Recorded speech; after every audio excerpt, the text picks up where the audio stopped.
Abang dengan kakak boleh duit raya lebih banyak berbanding dengan duit raya adik. Dan akhirnya duit raya abang dengan kakak ni habis tak tahu ke mana.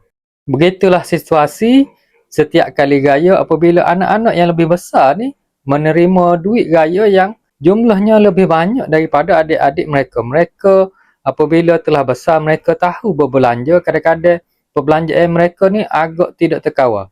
Jadi untuk mengelakkan mereka berlebihan dalam berbelanja, kita sebagai ibu bapa boleh tukarkan sebahagian daripada duit raya mereka ni untuk dijadikan simpanan emas. Untuk anak-anak bawah daripada 18 tahun, kita boleh buat pendaftaran percuma akaun emas Gap Junior. Jadi apabila kita telah berdaftar, kita boleh terus buat belia ataupun alihkan duit raya mereka ni kepada bentuk emas di dalam akaun emas Gap.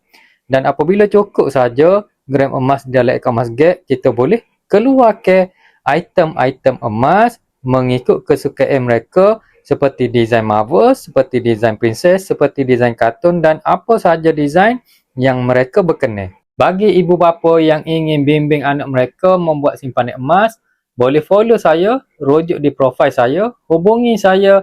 Saya akan bantu untuk buat pendaftaran akaun Gap Junior dan juga bimbingan ilmu emas serta cara belia emas. Assalamualaikum.